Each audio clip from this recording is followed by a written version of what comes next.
नमस्कार मंडळी. गुरुवारी देव आणि देवघर धुणाऱ्यांनी आणि एकदा नक्की बघा, लक्ष्मी घर का सोडते. दर गुरुवारी देवघर धुवू नका, नाहीतर लक्ष्मी निघून जाईल. आणि उंबरठ्यावर हळदीचे लेपन म्हणजे लक्ष्मीचा आमंत्रण असतं. गुरुवारी तुळशीला थोडंसं कच्चं दूध म्हणजे अखंड श्रीमंतीचा हा एक गुप्त उपाय आहे. तुम्ही कधी विचार केलात का? काही लोक कितीही संकट असले तरी त्यांच्या घरात पैशाचं ओघ कमी होत नाही आणि काही लोक कितीही मेहनत केली तरी आर्थिक अडचण सुटत नाही. याचं उत्तर लपलं आहे गुरुवारच्या दिवशी तुळशीला अर्पण केल्या जाणाऱ्या कच्च्या दुधात. गुरुवार हा फक्त दिवस नाही, तो आहे देवकृपेचा द्वार. या दिवशी श्री विष्णू आणि लक्ष्मी देवी दोघेही पृथ्वीवर भ्रमण करतात आणि तिथे त्यांना शुद्धता, भक्ती आणि तुळशीचा सुवास मिळतो. तिथे ते थांबतात आणि त्या घरात लक्ष्मीचा स्थायी वास असतो. हिंदू धर्मात प्रत्येक दिवस एखाद्या देवतेला समर्पित आहे, पण गुरुवार हा एकमेव दिवस आहे. विज्ञान, श्रद्धा आणि समृद्धी या तिन्ही गोष्टींना जोडतो.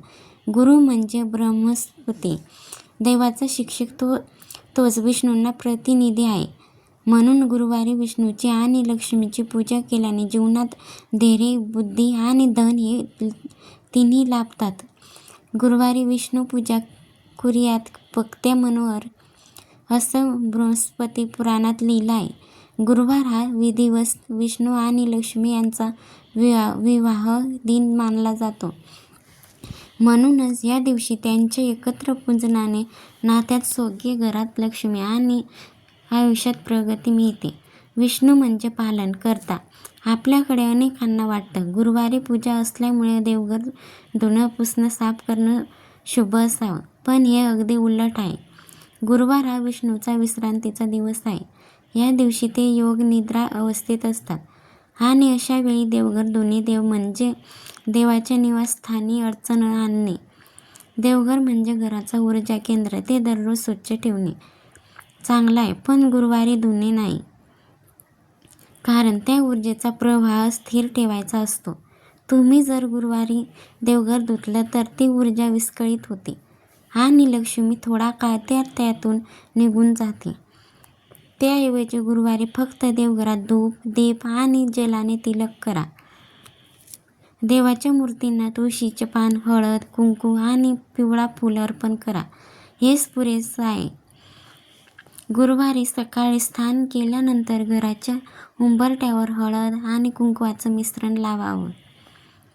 हे का करायचं? कारण उंबरठा हा घराचा संरक्षक बिंदू असतो. इथेच देवतांचा प्रवेश आणि नकारात्मक ऊर्जाचा अडथळा ठरतो. हळद म्हणजे शुभत्व, आरोग्य आणि धैर्य. कुंकू म्हणजे शक्ती, सौभाग्य आणि स्त्रीत्व या दोन्हींचा मिळून लक्ष्मीचे प्रतीक आहेत. गुरुवारी उंबरठ्यावर हे लेपन केल्याने घरात सकारात्मक तरंग पसरतात. हळदीचे लेपन हे जणू देवतेसाठी सोन्याचे दार उघडल्यासारखं आहे आणि लक्ष्मी देवी ते पाहून त्या घरात प्रवेश करते. हे लेपन करताना डाव्या हाताने नाही तर उजव्या हाताने अनामिकेने लावावं आणि मंत्र म्हणा. ओम श्रीं ह्रीं क्लीं महालक्ष्म्यै नमः.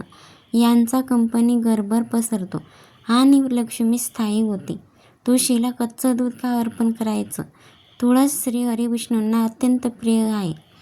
शास्त्रात म्हटलं आहे, तुळशीपत्र विना पूजन विष्णुपूजन कार्यात म्हणजे तुळशीपूजेशिवाय विष्णूची पूजा अपूर्ण आहे. जेव्हा आपण तुळशीला कच्चं दूध अर्पण करतो तेव्हा त्या दुधातील सत्वगुण ऊर्जा तुळशीच्या दैवी कंपनाची एकत्र होते. या कंपनामुळे आपल्या घरातील नकारात्मक तरंग नष्ट होतात आणि घरात धन, आरोग्य आणि सुखाचे कंपन निर्माण होतात. हे दूध तुळशीच्या मुळाशी हळूहळू ओतावं. अर्पण करताना मनात म्हणावं, हे तुळशी माता, हे विष्णू पत्नी, आमच्या घरात अखंड लक्ष्मीचा वास राहो. या क्षणी विश्वासातील आर्थिक ऊर्जा प्रवाह तुमच्या घराशी जोडला जातो आणि हे विज्ञान आणि अध्यात्म दोन्ही सांगतो.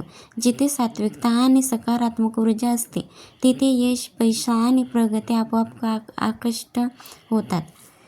गुरुवारी तुळशीला दूध अर्पण केल्याने तुमचं मन शांत होतं वातावरण शुद्ध होतं आणि मनात धनलक्ष्मीची जोडलेली ऊर्जा साखळी निर्माण होती.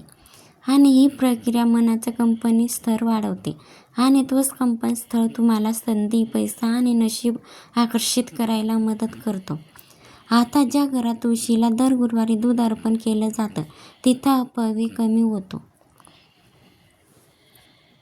वाद संपतात आणि घरात कायम अन्न, धन, वस्त्र याची कमतरता राहत नाही. दर गुरुवारी लक्ष्मीला स्थायी ठेवायचं असेल तर ही 5 कामे कधीही करू नयेत. नंबर 1. देवघर धुणे किंवा मूर्ती हलवणं. देवाच्या ऊर्जेला अडचण येते आणि दिवसावर असं करणं शुभत्व कमी करतं. नंबर 2. केस आणि कपडे धुणे. गुरुवारी कधीही महिलांनी आपले केस धुणे आणि घरातील इतर जास्तीचे कपडे म्हणजे ठेवणीतील कपडे कधीही देऊ नयेत. नंबर 3. लोखंड वस्तू विकत घेणे. याने लक्ष्मीचा प्रवाह थांबतो. नंबर 4. घरात वाद घालणे किंवा राग व्यक्त करणं.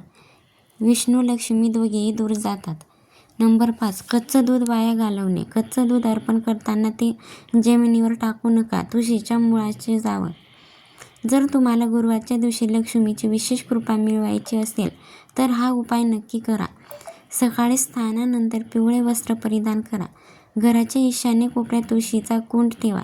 एका तांब्यात भांड्यात थोडं कच्चं दूध, पिवळा फूल आणि हळदीचे चिमूट घाला. त्या मिश्रणाचं तुळशीच्या मुळाचे हे मिश्रण अर्पण करा आणि हे करताना मनात म्हणा, ओम नमो भगवते वासुदेवाय नमः आणि हे 11 वेळा म्हणा. यानंतर तुळशीची 3 पानं घेऊन विष्णूच्या पायाजवळ ठेवा. हे केल्याने तुम्हाला लक्ष्मी, विष्णू युगल दोघांची कृपा मिळते असं हजारो लोकांनी अनुभवलं आहे.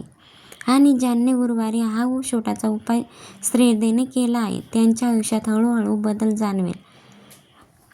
काहींचे कर्ज संपले आहे, काहींच्या व्यवसायात अचानक वाढ झाली आणि काहींच्या घरात सतत सुख आणि आनंद वाढला आहे.